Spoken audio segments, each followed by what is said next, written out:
So, A Little Bit Bad by Cassandra Neyenesch, I want to say.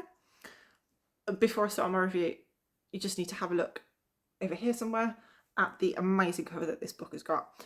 So, on the surface, Perdita Jungfrau has the perfect life. Underneath, however, is boiling some serious discontent. Every day, she looks at her husband and the life that she has with him and hates him and it that little bit more. Enter Nando, the charismatic roofer, 10 years younger than her, who she pursues an affair with. The book begins 3 years after the affair began, when Perdita finds out that Nando has been murdered in what appears to be a mugging gone wrong.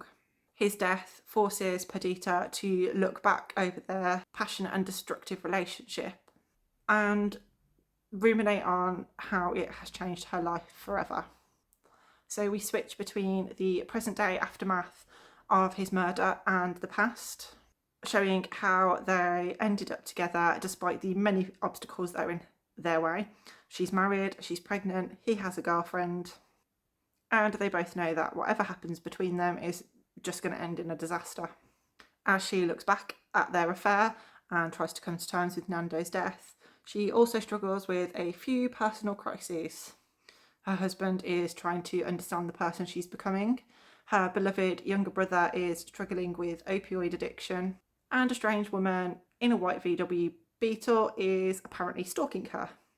As these seemingly unrelated threads weave themselves together, we end up with a pretty explosive conclusion as to what really happened to Nando.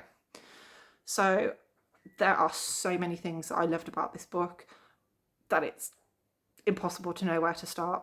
Although we have this mystery of who killed Nando, that isn't really the main focus of the book. We actually take a deep dive into the main character, Perdita's life, and what has led her to make the decisions that she's made. She is unhappy with her marriage, exhausted by the realities of motherhood, longs for freedom, and is determined to get what she wants, regardless of the consequences of her actions. Perdita is without a doubt one of my absolute favourite book characters that I have encountered. She is an incredibly complicated character. She's intelligent, frustrated, so incredibly self-aware, and yet so very flawed. She's also incredibly funny, absolutely hilarious, and her internal dialogue is just so familiar and so real.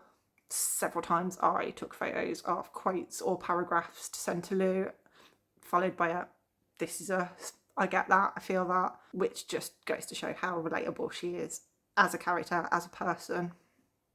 Rather than creating a predictably likeable character, what we have got is a woman who makes mistakes, acts selfishly, constantly questions herself, and is clearly incredibly dissatisfied with this life that she is leading. The affair that she has with Nando is passionate, reckless, and mostly uncomfortable to read about because both you and they know right from the beginning that this is going to be doomed, yet they still pursue it anyway. The author has captured the intoxicating nature of obsession with remarkable honesty, and it just shows how desire can cloud somebody's judgment and reshape their whole understanding of themselves. Their romance is never portrayed as something beautiful.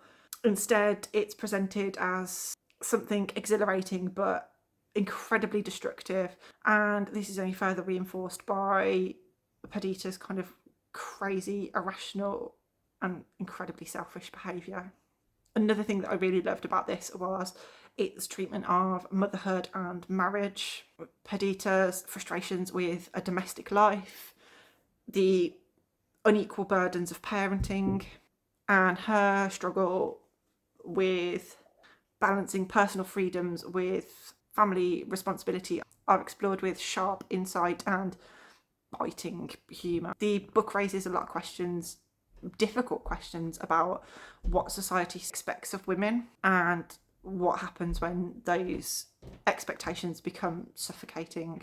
So Neyenesch's writing is absolutely phenomenal. It's witty, it's conversational, it's laugh out loud funny, even when dealing with some of the darker kind of topics. The novel balances the humour with the heartbreak pretty epically, and it moves effortlessly between moments of absurdity, suspense, and tenderness. The whole time that I was reading this, I felt like I was having a conversation with a friend over coffee about their affair that they were having.